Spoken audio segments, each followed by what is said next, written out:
तो 12th वालों कैसे हो यार?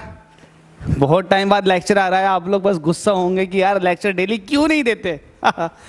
सॉरी फॉर दैट यार। कुछ आपको पता ना, त्योहारों का मौसम चल रहा है, इसने थोड़ा लेट हो गए, लेक्चर थोड़ा लेट हो रहा है, लेकिन कोई बात नहीं, जब जाओगे तभी सवेरा। तो हम पढ़ रहे हैं electric charges and field, chapter number 1 है और उसका लेक्चर नंबर 11 है। अब इस लेक्चर के अंदर सिर्फ एक डेरिवेशन करेंगे, बहुत इंपॉर्टेंट है। एप्लीकेशन ऑफ गॉस थ्योरम चल रही है भाई।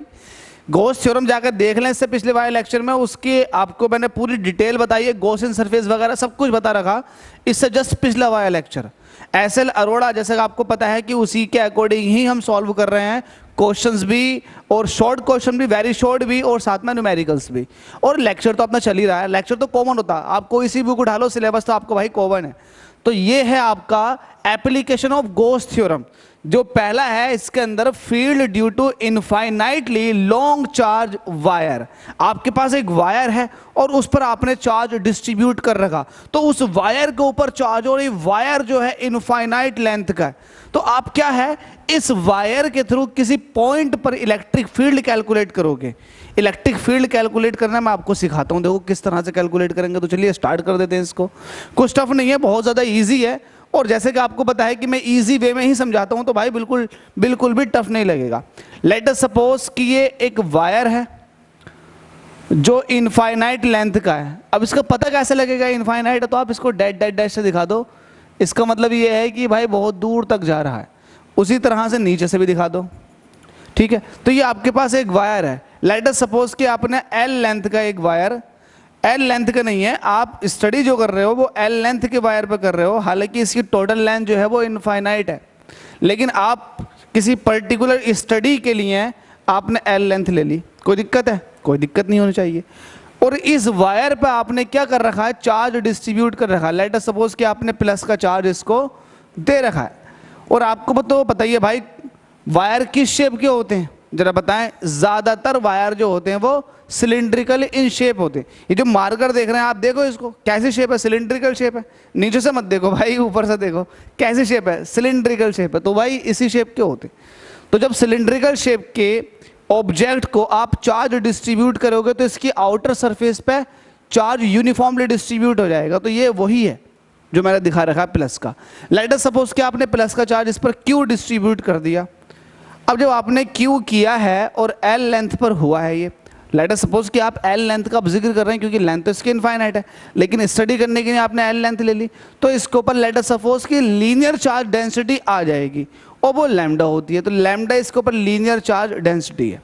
अब इस वायर के, है ना, जो इनफाइनाइट लेंथ का है, आपने इसका एल सेक्शन ले रखा है, और इसके थ्रू लेट अस सपोज कि आपको यहाँ पर इलेक्ट्रिक फील्ड कैलकुलेट करना है। तो आपको क्या करना होगा, जहां पर भी इलेक्ट्रिक फील्ड कैलकुलेट करना होता है वहां पर आपको क्या करना होता है, गॉसियन सरफेस ड्रॉ करना होता है। तो आप यहां तक गॉसियन सरफेस ड्रॉ करो, और मैंने आपको बता रखा था जिस शेप का ऑब्जेक्ट होता है उसी शेप का क्या आता है, गॉसियन सरफेस आता है। अगर आपके पास पॉइंट ऑब्जेक्ट होता तो स्फेरिकल गॉसियन सरफेस आता, लेकिन ये एक सिलिंड्रिकल ऑब्जेक्ट है तो सिलिंड्रिकल शेप का ही गॉसियन सरफेस आएगा।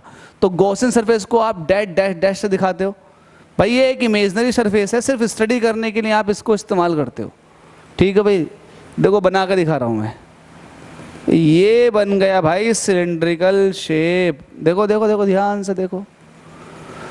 तो क्या कोई टफ है भाई? टफ है ना ना ना ना ना मुन्ना ना, कुछ टफ नहीं है। आपने सिलिंड्रिकल शेप का आपने गॉसियन सरफेस बना दिया, तो इस गॉसियन सरफेस पर आपको क्या करना है, इस पर स्टडी करना है।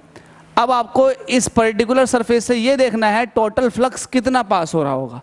अब टोटल फ्लक्स पास होने के लिए आपको क्या चाहिएगा, आपको छोटे छोटे एरिया कट करने होंगे जो भी इस गॉसियन सरफेस के अंदर पॉसिबल एरिया हैं। अब बताओ कितने पॉसिबल एरियाज हैं इसके अंदर, जरा बताएं जल्दी से, सोच के बताएं भाई, ऐसे नहीं।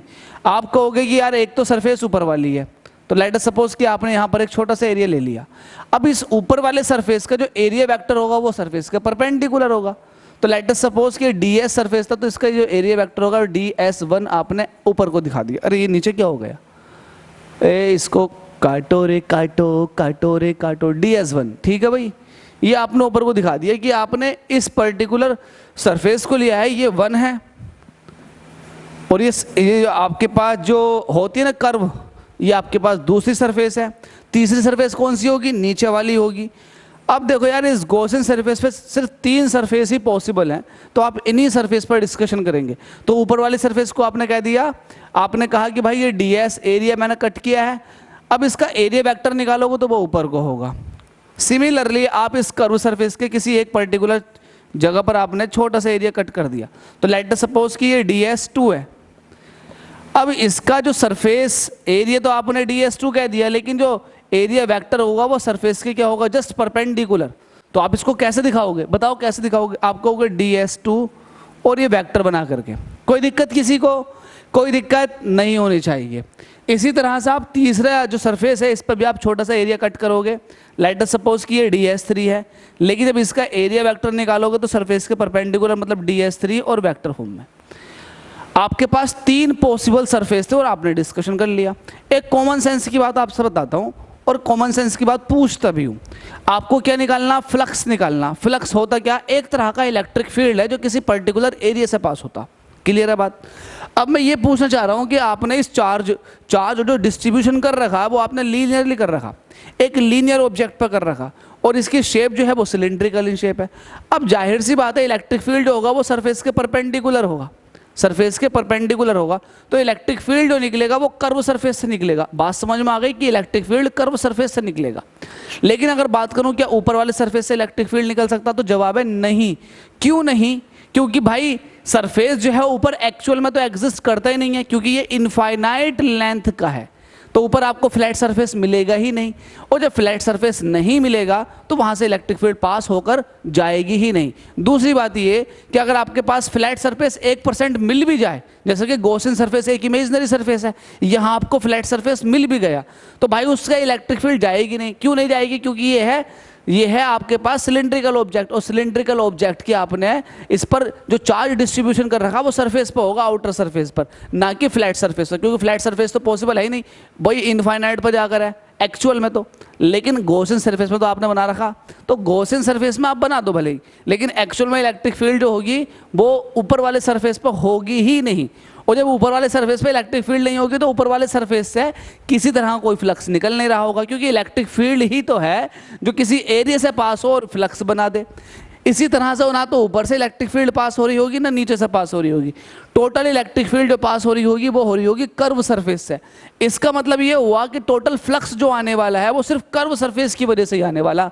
तो ये तो मैंने आपको कॉमन सेंस से समझाने की कोशिश की है, लेकिन थ्योरेटिकली कैसे निकालते हैं जरा इसको देख लेते हैं। अब लेट अस सपोज कि मुझे इलेक्ट्रिक फील्ड दिखाना, तो दिखाओ, मुझे बताओ ये प्लस का चार्ज है तो रेडियली आउटवर्ड इलेक्ट्रिक फील्ड निकल कर जा रहा होगा। तो इस पॉइंट पर देखो तो प्लस चार्ज की वजह से रेडियली आउटवर्ड मतलब कुछ इस तरह से इलेक्ट्रिक फील्ड निकल रही होगी। जब कुछ इस तरह से इलेक्ट्रिक फील्ड निकल रही होगी तो जरा आप ये देखें कि इलेक्ट्रिक फील्ड और ds1 के बीच में एंगल कितना बना? Just perpendicular to each other. बस यही नोट करके चलना। इसी तरह से आप सरफेस 2 पर जरा इलेक्ट्रिक फील्ड देखोगे तो रेडियली आउटवर्ड मतलब इलेक्ट्रिक फील्ड भी इस तरफ को निकल के जा रही होगी। ठीक है भाई। इसी तरीके से आप देखोगे कि ds3 पर इलेक्ट्रिक फील्ड कैसे निकल के जा रही होगी, तो इस सरफेस पे, क्योंकि यार आपने वायर पर चार्ज क्यों डिस्ट्रीब्यूट कर रखा, तो वायर से तो आउटवर्ड ही निकलेगा रेडियली आउटवर्ड, तो यहाँ ऐसे निकल के जाएगा। जब ऐसे निकल के जाएगा तो इस पॉइंट पर अगर मैं देखूंगा तो इलेक्ट्रिक फील्ड मुझे मिलेगी कुछ इस तरह से। इट मीन्स यहाँ मुझे एंगल कितना मिला? 90 डिग्री। ये दोनों एक ही डायरेक्शन में है तो यहाँ पर मुझे एंगल कितना मिला? 0 डिग्री। ये तो आपको पता चल गया। अब मैं ये देखना चाह रहा हूं कि टोटल फ्लक्स इन तीनों सरफेस से कितनी निकल रही होगी। हालांकि आपको अब पता चल चुका कितनी निकल रही होगी, सिर्फ इससे निकलेगी, ना ऊपर वाले से निकलेगी ना नीचे वाले से निकलेगी। लेकिन इसको हम थ्योरेटिकली कैसे दिखाएंगे? तो पहले तो आप इसको मान लेंगे, let us suppose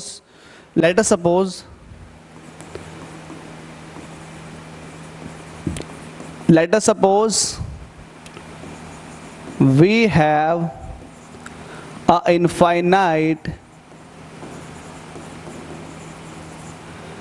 long wire having linear charged density lambda. इसका यूनिट क्या होता है? कूलम्ब पर मीटर, लैम्डा। ठीक है भाई। गॉसियन सरफेस के बारे में बताओ। एस इज द गॉसियन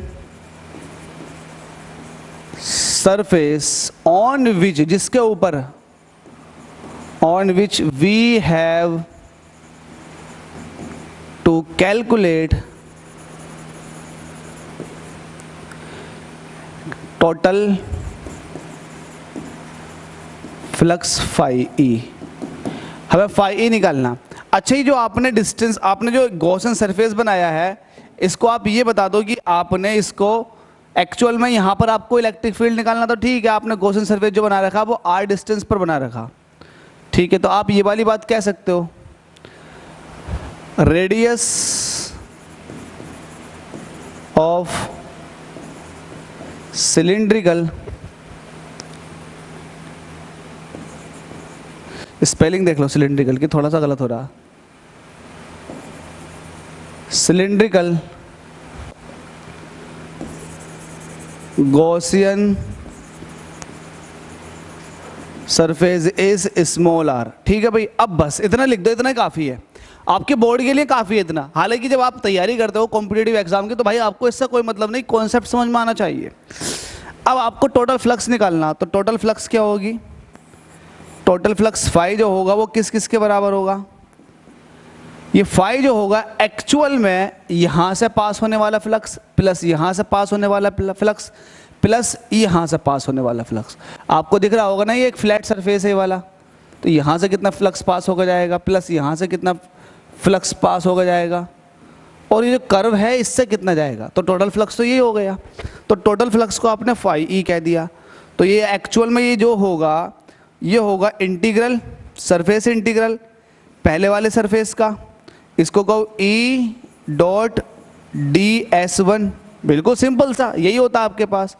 ऊपर वाले से निकलने वाला टोटल फ्लक्स आपने लिख दिया, कर्व से निकलने वाला टोटल फ्लक्स कितना होगा, सरफेस इंटीग्रल दूसरे वाले सरफेस का, वहाँ का electric field dot D s two, ये वेक्टर फॉर्म में लिख दिया, प्लस जो तीसरा वाला सरफेस से इससे निकलने वाला टोटल फ्लक्स कितना होगा, उसको कहो सरफेस 3 से पास होने वाला फ्लक्स, तो यहाँ पर भी आप कहोगे ई डॉट डी एस थ्री। क्या किसी को कोई आपत्ति नहीं होनी चाहिए? ठीक है भाई, इसको सॉल्व कर लेते हैं। इसको फाई ई आप ऐसे ही रहने दो, इसको जरा ओपन करो सरफेस वन को, डॉट प्रोडक्ट को ओपन करो, तो ये हो जाएगा E dot D S one cos, E और डी एस वन के बीच एंगल कितना, ई और डी एस वन के बीच एंगल कितना है 90 डिग्री, तो कोज 90 प्लस सरफेस 2 की बात कर रहे हैं, सरफेस 2 का हम डॉट प्रोडक्ट ओपन करेंगे तो ये हो जाएगा E D s to cause, E और डी एस टू के बीच बनने वाला एंगल बताओ, ई और डी एस टू दोनों एक ही डायरेक्शन में है, जब दोनों एक ही डायरेक्शन में होते हैं, पैरेलल होते हैं, तो एंगल उनके बीच में कितना बनता है 0 डिग्री। प्लस लगा हुआ है, सरफेस तीसरे की बात कर रहे हैं, E D S three electric field और डी एस थ्री के बीच में बनने वाला एंगल कितना है 90 डिग्री, तो आप इसको कहोगे ई डी एस थ्री कोज 90। और आपको बड़े अच्छे से पता है कि कोज 90 की वैल्यू कितनी होती है 0। कोज 90 की वैल्यू 0 है, तो 0 से किसी भी की भी मल्टीप्लाई कर दो भाई, वो पूरा का पूरा टर्म क्या हो जाएगा 0। कोज 90 की वैल्यू 0 होती है, और 0 की किसी से भी मल्टीप्लाई कर दो, कितना ही बड़ा नंबर क्यों ना हो, उसको वो कर देगा 0। तो यहां से आपके पास टोटल फ्लक्स जो आया वो आया एक्चुअल में सरफेस 2 से पास होने वाले फ्लक्स की वजह से। तो टोटल फ्लक्स जो होगा वो सरफेस 2 से निकलने वाला फ्लक्स के बराबर होगा। तो ये बात तो मैंने आपको पहले ही बता दिया था, मैंने ये कह दिया था कि फ्लक्स कहाँ से पास होगी, कहाँ से इलेक्ट्रिक फील्ड निकल रहा होगा। तो जाहिर सी बात है, इनफाइनाइट लेंथ का आपके पास यार एक सिलिंड्रिकल वायर है, तो भाई उसके आउटर सरफेस तो मिलेंगे ही नहीं तुम्हें। जब मिलेंगे नहीं तो उन आउटर सरफेस पर आपको क्या इलेक्ट्रिक फील्ड मिलेगा, जब है ही नहीं, आपको पता नहीं है इनफाइनाइट लेंथ का। तो ओवरऑल जो कर्व सरफेस बचा सिर्फ उसी से ही इलेक्ट्रिक फील्ड पास हो रहा होगा। इट मीन्स उसी से ही आपको क्या मिल सकता है, फ्लक्स मिल सकता। तो आपने देखा, आपने क्या देखा, टोटल फ्लक्स जो है, टोटल इलेक्ट्रिक फ्लक्स वो सिर्फ सरफेस 2 से पास होने वाला फ्लक्स ही है। तो ये ई डी एस टू कोज 0 की वैल्यू कितनी होती है 1 होती है, तो ये हो जाएगा आपके पास ई डी एस टू। ठीक है भाई, आपको intensity of electric field calculate करना ना, ठीक है। Intensity of electric field calculate करने के लिए आपको ई ऐसी रहने दो, जो चीज़ वेरिएबल है उसके आगे जो है सरफेस इंटीग्रल पहुंच जाएगा। तो ये DS2 ऐसे रह जाएगा। ठीक है भाई। अब यहाँ आपको क्या रखना, by using Gauss theorem, by using Gauss theorem, भाई आप यूज करो गॉस थ्योरम को। गॉस थ्योरम क्या था, आपको पता था फाई ई जो होता है वो Q अपॉन एप्सिलॉन नॉट के बराबर होता है, तो रखो, तो ये Q अपॉन एप्सिलॉन नॉट हो जाएगा। E निकालना है मुझे। अब बताओ DS2 का मतलब क्या है, एक छोटा सा सरफेस जो आपने कट किया था उसका इंटीग्रल करना। तो जब छोटे का जब इंटीग्रल करते हो तो पूरे सरफेस का एरिया मिल जाता। अब पूरा सरफेस किस शेप का बताएं जल्दी से। पूरा सरफेस जो है वो सिलिंड्रिकल इन शेप है, सिलिंड्रिकल शेप का। और सिलिंड्रिकल का जो कर्व सरफेस एरिया होता है, सिर्फ कर्व वाला, वो होता है 2 पाई r इंटू एच। एच उसकी लेंथ को बताता है या फिर हाइट को बताता है। यहाँ पर हाइट जो है वो लेंथ के बराबर है, मतलब l के बराबर। तो ये मेरे पास हो जाएगा, एक्चुअल में इसकी वैल्यू हो जाएगी 2 पाई r डिस्टेंस का है, ये फिर r रेडियस का, ये सिलिंड्रिकल है, और हाइट की जगह आ जाएगा l। ठीक है भाई। बस यहाँ से आपको इलेक्ट्रिक फील्ड चाहिए था, वो इलेक्ट्रिक फील्ड आपने निकाल दिया। कुछ कट रहा है तो काट लो, जो बच रहा है उसको छोड़ दो। खैर यहाँ से कुछ नहीं कट रहा, तो E इज इक्वल टू हो जाएगा, मल्टीप्लाई की चीज डिवाइड में आ जाएगी, तो Q अपॉन एप्सिलॉन नॉट ये ऐसे चलता हुआ आएगा, मल्टीप्लाई की चीज डिवाइड में आ चुकी है 2 पाई r l। ठीक है, इसको थोड़ा और सही करके लिख लेते हैं। E is equal to 1 upon 2 pi epsilon naught. देखो 2 पाई ये है, एप्सिलॉन नॉट ये आपने लिख लिया, तो ऊपर से बचा Q अपॉन L, और साथ में बचा 1 अपॉन r, ये बचा। अब आपको पता है, since we know that Q upon L जो होता है वो होता है लीनियर चार्ज डेंसिटी, जिसको आप लैम्डा कहते हो। होता है या नहीं होता, बिल्कुल होता, तो इसकी जगह रख दो, सिंपल सा लग दो। जैसे रखोगे आपके पास E क्या निकल कर आ जाएगा, E आ जाएगा 1 upon 2 pi epsilon not, Q upon L की जगह लिख दोगे लैम्डा अपॉन r। बस यही आपके पास इंटेंसिटी ऑफ इलेक्ट्रिक फील्ड है r डिस्टेंस पर किसी भी इनफाइनाइटली चार्ज सिलिंड्रिकल वायर की वजह से। तो यहाँ से आप ये देखेंगे कि इलेक्ट्रिक फील्ड की जो इंटेंसिटी है वो डिस्टेंस के इनवर्सली प्रोपोर्शनल है। इट मीन्स इलेक्ट्रिक फील्ड जो है वो डिस्टेंस के साथ, लेट अस सपोज कि इलेक्ट्रिक फील्ड है और ये डिस्टेंस है, तो डिस्टेंस के साथ इलेक्ट्रिक फील्ड घटता चला जाएगा। यही तो होता है इसका मतलब। जैसे जैसे डिस्टेंस बढ़ती चली जाएगी इलेक्ट्रिक फील्ड वैसे वैसे कम होता चला जाएगा। जैसे जैसे r बढ़ते चली जाएगी, इनवर्सली प्रोपोर्शनल का मतलब ये होता है कि E घटता चला जाएगा। और आपको अच्छे से पता है कि अगर सपोज दैट मेरे पास ये चार्ज वायर है, इसकी वजह से अगर पास में इलेक्ट्रिक फील्ड देखूंगा तो ज़्यादा, दूर देखूंगा तो इलेक्ट्रिक फील्ड कम, तो वो घट रही है डिस्टेंस के साथ, तो वो कुछ इस तरह से घटती है। ठीक है, इसका वेक्टर फॉर्म देखेंगे तो ये हो जाएगा E vector is equal to 1 upon 2 pi epsilon naught, ये लैम्डा अपॉन r ऐसे ही रहेगा, और साथ में आ जाएगा n कैप। ये n कैप क्या है, ये एक यूनिट वेक्टर है, यूनिट वेक्टर है जो नेट इलेक्ट्रिक फील्ड की डायरेक्शन को बताता। तो इलेक्ट्रिक फील्ड की डायरेक्शन देखो ये है भाई, ये तो निकल कर आया इलेक्ट्रिक फील्ड, तो इलेक्ट्रिक फील्ड की डायरेक्शन है ये। अब ये इलेक्ट्रिक फील्ड जो है वो इसके रेडियल सरफेस के जस्ट परपेंडिकुलर है, या फिर आप ये कहें कि वायर के जो है वो क्या है, जस्ट परपेंडिकुलर है, क्योंकि ये इधर को है और वायर ऊपर की तरफ को जा रहा है, तो वायर के जस्ट परपेंडिकुलर निकल कर आएगा। तो आप ये कहोगे where n cap is unit vector perpendicular to the wire. बस इतना था ये, तो सिंपल सा डेरिवेशन है, आई होप आपने समझ लिया होगा। अगर किसी को कोई दिक्कत आती है इसमें, तो पहली बात तो ये है कि दिक्कत नहीं आनी चाहिए, लेकिन अगर दिक्कत आती है तो भाई दिक्कत को रिजॉल्व करना आना चाहिए आपसे। ठीक है, एक बार इसको और समझा देता हूँ, अगर किसी के समझ में नहीं आया तो समझा देता हूँ। आपको इलेक्ट्रिक फील्ड चाहिए इनफाइनाइटली लॉन्ग चार्ज वायर की वजह से, तो आपने एक वायर ले लिया जो इनफाइनाइट लेंथ का था, लेकिन उसके एक छोटे से पार्ट की बात कर रहा हूँ, एल लेंथ की। अब आपको इस वायर की वजह से किसी पर्टिकुलर डिस्टेंस पर इंटेंसिटी ऑफ इलेक्ट्रिक फील्ड चाहिए, तो आपने उस पर्टिकुलर पॉइंट तक की डिस्टेंस को आपने r कह दिया, और जहां पर आपको इलेक्ट्रिक फील्ड चाहिए होता है वहां पर आप एक इमेजनरी गॉसियन सरफेस ड्रॉ कर लेते हो। तो आपने एक गॉसियन सरफेस ड्रॉ कर लिया, क्योंकि गॉस थ्योरम तभी लगती है जब आपके पास गॉसियन सरफेस हो, तो आपने एक गॉसियन सरफेस ड्रॉ कर लिया। अब जाहिर सी बात है, आपने r डिस्टेंस पर वो पॉइंट लिया था, लेट अस सपोज इसको चलो मैंने कहने रखा था, लो P पॉइंट कह दो, जहां पर मुझे इंटेंसिटी ऑफ इलेक्ट्रिक फील्ड चाहिए थी, तो आपने P पॉइंट से पास होता हुआ एक गॉसियन सरफेस ड्रॉ कर लिया। अब जब गॉसियन सरफेस ड्रॉ कर लिया तो फिर आपने दो तरीके से सोचा, एक कॉमन सेंस लगा कर सोचा, कॉमन सेंस लगा कर ये सोचा कि यार इलेक्ट्रिक फील्ड कैसे पास हो रही होगी, जहाँ से इलेक्ट्रिक फील्ड पास होगी वहाँ से फ्लक्स पास होगी, और फिर तो आपको पता ही है फिर फ्लक्स पास होती है तो आपको फ्लक्स से निकालना होता। तो आपने सोचा यार इलेक्ट्रिक फील्ड कहाँ से पास हो रही होगी, आपने देखा कि ऊपर वाले सरफेस से इलेक्ट्रिक फील्ड पास हो रही होगी। अगर ऊपर वाले सरफेस से ऐसे इलेक्ट्रिक फील्ड पास होती तो इसका मतलब ऊपर वाले सरफेस से आप फ्लक्स कैलकुलेट कर लेते। अगर नीचे वाले सरफेस से इलेक्ट्रिक फील्ड नीचे को पास होती तो नीचे वाले सरफेस से इलेक्ट्रिक फ्लक्स आता। लेकिन आपने सोचा कि यार एक वायर है, उस पर आपने चार्ज डिस्ट्रीब्यूट कर रखा, तो उस वायर के सरफेस के परपेंडिकुलर इलेक्ट्रिक फील्ड निकलता है। ये तो आपको बता चुका हूँ कि सरफेस के जस्ट परपेंडिकुलर इलेक्ट्रिक फील्ड होता। तो जब परपेंडिकुलरली निकल रहा होगा तो यार ये परपेंडिकुलर निकलने वाला तो कर्व सरफेस से पास होकर जाएगा। ऊपर के तो दोनों सरफेस जो है वो है ही नहीं एक्चुअल में, चाहे गॉसियन सरफेस में तो दिखाना पड़ेगा, लेकिन एक्चुअल में तो ये इनफाइनाइट लेंथ के, तो इनके एक्चुअल सरफेस तो एग्जिस्ट नहीं करते। जब एग्जिस्ट नहीं करते तो उनसे निकलने वाला कोई भी इलेक्ट्रिक फील्ड नहीं होगा। जब इलेक्ट्रिक फील्ड ना तो ऊपर वाले सरफेस से होगा तो ना नीचे वाले सरफेस से होगा, तो फिर इलेक्ट्रिक फील्ड होगा कहाँ से, सिर्फ कर्व सरफेस से। तो ये आपने सोचा कि कर्व सरफेस से इलेक्ट्रिक फील्ड पास होगा तो कर्व सरफेस से ही फ्लक्स निकल रहा होगा, और जब कर्व सरफेस से फ्लक्स निकल रहा होगा तो काम बन गया आपका। ठीक है भाई, तो फिर आपने इसको अब थ्योरेटिकली करना शुरू किया। आपने कहा कि ठीक है इस गॉसियन सरफेस है सिलिंड्रिकल टोटल फ्लक्स, तो आपने कहा देखा ठीक है S1 सरफेस पे देखो, S2 पे देखो और S3 पे देखो, तो आपने यहाँ पर छोटा सा एरिया कट कर लिया। अब आपने यहाँ देखा कि यार इस चार्ज वायर की वजह से इलेक्ट्रिक फील्ड तो हर देखो परपेंडिकुलर निकल रहा होगा सरफेस का, यही तो है, इस तरह से निकल रहा होगा सरफेस के परपेंडिकुलर।